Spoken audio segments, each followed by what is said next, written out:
You're out here, you want to tell me? Well, I'm here for free speech, and I believe that Donald Trump is retaking our country. We have, these leftists, they're literally violent, they do not support America, they hate America, so how do they know what's best for America? If you don't even like the country, why should we even listen to you? Of course, I do have friends on the left who are slightly liberal, but these people are just radical Marxists. They'll probably talk to you. Yeah. Yeah! Just talk to the guy. So, but why do you think they hate America? Because, what happened is that there was, cultural Marxism, or the Frankfurt School, which these people... So, can you define cultural Marxism? Because people mean it in different ways. A lot of folks say that's just the bankers and the Jews. Is that how you mean it? No, I don't mean it like that. Okay, so explain to me how you mean it. So you know how there was in traditional Marxism, it's the proletariat versus the bourgeois and the upper class. In cultural Marxism, it's basically marginal identity groups like trans, bi, people of color, and all sorts of stuff like that. Like people of color, trans, bisexual, racial minorities, sexual minorities, disabled, and all these people, and it wants to pit them against warfare against so-called the white male and the white female, and they want to have they want to have all of society fighting against one another, like race and identity warfare. So instead of replace the word proletariat with the word minority, and replace the word bourgeois with the word white, or word upper class, or not upper class, but white and other types of people. So but even though a lot of poor whites in the eyes of a cultural Marxist is considered upper class, even though the white guy's homeless. But so what would you say to your friends on the right who define cultural Marxism as being the bankers and the Jews? If you look at Rational Wiki, they've got a pyramid explaining that it's just that. I think that the world's a little bit too complicated just for one group to control all that power. But there's definitely a whole consortium of it. But so would you speak out against your right-leaning brothers and sisters that have that opinion against the Jews and the bankers? There are certain Jews and there are certain Jewish interests who are pushing it, but it's not only the Jews, there's people of other groups who are pushing it. It's more broader than that. They're just they're not even going to the root of the problem. Oh, okay. So there could be people of Jewish origin, but they have to understand the Jews are not one collective organization.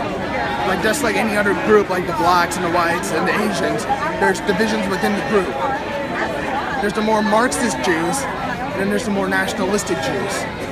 But it's the same thing with blacks and whites and Hispanics. No, I understand that. But so you would put them down if you heard someone using cultural Marxism in that anti-Semitic way, or anti-Jewish way. I wouldn't necessarily insult them. I would talk them out. I would talk to them about. I didn't say insult. I said call them out. I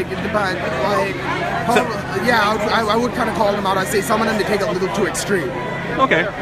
So going back to why you're here, because we got sidetracked on defining cultural Marxism. You said that you're here for free speech, and beyond that, is there anything else? Are you a fan of Milo? Yes, I am. What do you like about Milo? Well, what I do like about Milo is that he stands up for free speech. He's trying to destroy the leftist control over academia and their monopoly. You don't think that Milo uses cultural Marxism in that way that we were talking about earlier? He doesn't try to have identity groups. He says he hates identity politics, which is cultural Marxism. Okay, I hear what you're saying. Cultural Marxism is basically identity politics versus other people. It's basically identity politics, and the way that they do it is that they say that, if you don't punch someone who's right-leaning, you'll let Nazism rise. Well, no, as I said up front, and you saw me when they were chanting Nazi scum at you, I think that's ridiculous just because you have a Trump hat or you vote for Gary Johnson. That doesn't make you a Nazi, of course. So I was just trying to clarify that for the people out there that might not understand what's going on here. But I will tell one thing to my brothers on the right who talk about cultural Marxism. I would say the world is a little complicated just to say one group. Obviously, there are interests within the group. Jews, there's also interest within the blacks, there's interest within other groups who tend to advocate these ideologies. But I think that the reason that certain people pick ideologies, science has shown, is because of their brain structures. People with bigger amygdalas tend to be more on the left, while people with singular cortexes tend to be more on the right. Well, so it sounds like you're not getting into eugenics, are you? No, I'm not. I'm just saying the type of brain structure you have, you're predisposed to pick certain ideologies and like certain toys and like certain foods. Like they say that Adolf Hitler was. No, I'm not talking against- about eugenics. I wasn't getting into that. But with Hitler, he was a big germ freak, and they say that conservative-leaning people are germ freaks, and that's built in their brain structure. I don't know if you're talking, like bell curve or. No, not bell curve. Okay. I'm just talking about this one scientific study I saw from the. I have to go look at the university, but it just says that the type of brain structure you have, like whether you like riding bicycles or whether you like going hiking, a lot of that is you do have biological predispositions to it, and also environmental. It's 50-50. Okay. Even if you have a predisposition, if you don't have the environment, it won't happen. Right. Well, I mean. So that's why I disagree with eugenics, because they don't take the under 50% of environmental. Right. Well, and the big thing with the scientific method is that you really can't learn anything about eugenics or any of that bell curve stuff unless you take two twins, put one on a desert island, and you put one into society. In other words, it's impossible. Exactly. What was your name? Roger. Roger. Do you want your last name up on here? Walus. Can you spell that? W-A-L-U-S. Excellent. Thank you so much for talking to me.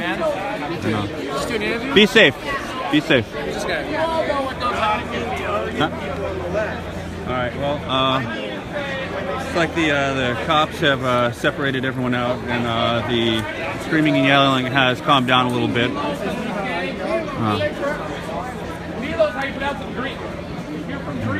So, Kyle Chapman earlier made an appearance. There was a face stick man, to those who don't know him as that. Oh, here he is, speaking to the devil.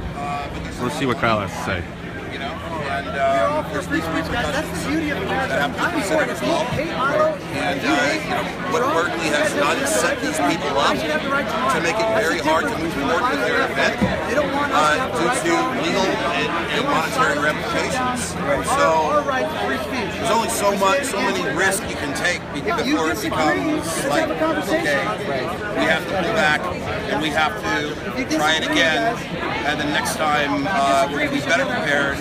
We'll anticipate Berkeley's moves to stifle us, and then hopefully we won't encounter the same problems we encountered this time. So each time is a live and learn process. Berkeley, you think Antifa is seen as the victor? Yes. Probably. Yes. Yeah. They'll claim anything as a victory. They absolutely had something to do with it. Yvette Fularka, Antifa, BAM are all connected with Berkeley administration. They're connected with the mayor of Berkeley as well. And they all work together to stifle conservative speech. What you're seeing here is the systematic oppression of people of right-wing thought and ideology. It doesn't only happen in university campuses. It's happening in the tech industry, in jobs, all across the board. People like me are being oppressed. Hey Kyle, we talked in D.C. Nice to see you again. Yeah. Hey. Good to see Remember, you gave me the theory on Hillary's America. How you think it's going the way you predicted? Not well. Not well. Yeah. Not well. You can leave it right here. It's perfectly fine. Yes, sir. Okay. Take care. No water bottles allowed. Be safe. Finish it right now. Okay, leave it right here. 1 second. We won't be able to bring it up to one in. My apologies. All right. Leave it here, go secure it elsewhere, and then come back. But you have to carry here. Yeah, it's up to you. Buy another one. What you're going to do is go down to the street, make your first 2 rights, and I'll get you right there on that other side of the park. Okay, thank you. We bring cameras and whatnot. You will be able to bring cameras that way, yeah. So when you say that way, Up there, go through lower sprawl. I got you. Okay. Thanks, man. All right. You're gonna be here, right? Huh? Are you gonna be here for the entire thing? I believe so. Do you want a water bottle? I'm good. But are you just getting rid of it? Yeah. I can't take it. Yeah, sure. What the hell? Thank you. All right. I see. I'll give it back. Thank you very much. Okay. All right. So looks like folks are being led in through an elaborate series of security measures. Things have calmed down here, but in order to get through with the camera, I guess I have to go around the back. I'm not really sure what they mean by that, but yeah, I'm not seeing this.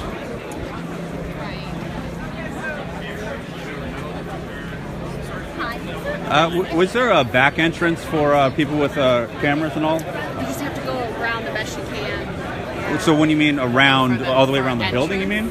Yeah, so around like these steps here, see Yep. on the path, and then go down. Okay, gotcha. Thank So you so only much. have one entrance into the venue. Okay, thank you. And that's the- So, I am officially on the press list, so let's see if they let me in. Got some big sticks over here. Big sticks. Alright.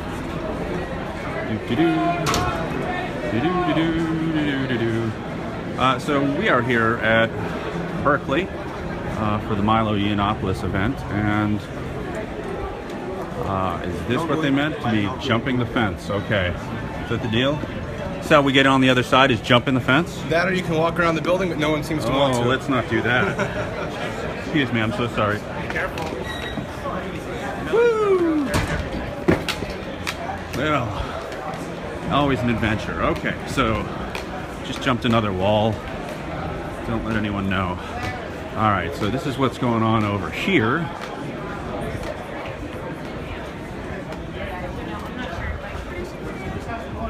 Oh, something about cucks. Okay, here's this.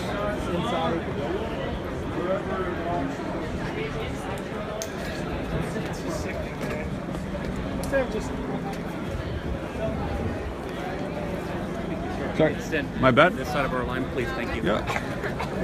Okay. So is that the only way to enter? Is down through the metal detector? Yes, I believe so. Okay, interesting. All right, so in other words, they won't let cameras in. Oh, look at all these guys up on the roof. That's a lot of fun.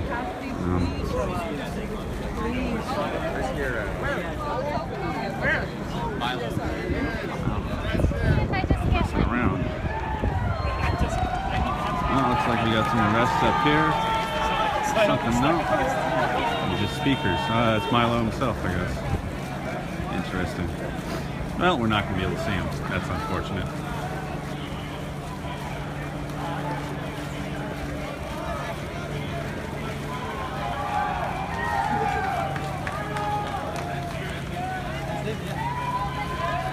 Okay, so the guy with the blonde coif of hair and the American flag shirt, that would be Milo. Kind of impossible to hear. And we've got to stay behind the line, which is kind of silly. So, free speech, but we can't hear the free speech. Would you like a bullhorn?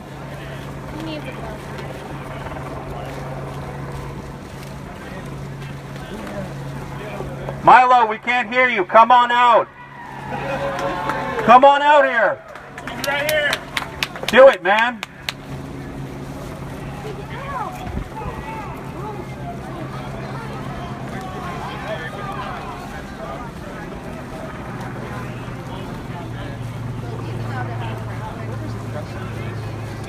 I believe it's over there on Why, are you not? Handcraft. Were you not? Good, not your publicity stunt! Who told you not to? Cops? We had a cop arrest. I don't give a shit what you're saying! This is not the place to come do this! This is a university! All right, well, here you want to use this for a sec? And you can be heard. Do it. Or you should get on my right so it doesn't feed back, though. There you go. Here's a little free speech in action, people. Hey Milo! Hey Milo! Last time I checked, this is a university. It's not the place to house all your stupid little publicity stunts. Do you see what you've done? Do you see this? You have made this university inaccessible for so many people. For so many people. Do you realize how much disruption you've caused? Do you get it? Why don't you just hire a better PR specialist? I'm disgusted by you. I can't wait till America sees what you've put people through. This is ridiculous. And that's pretty much all I gotta say. Fuck you. Oh, hey, let's be nice. Would anyone else like to use my free speech machine? You're welcome to. Including you too, Milo. No swears, please. Though. Just press the button.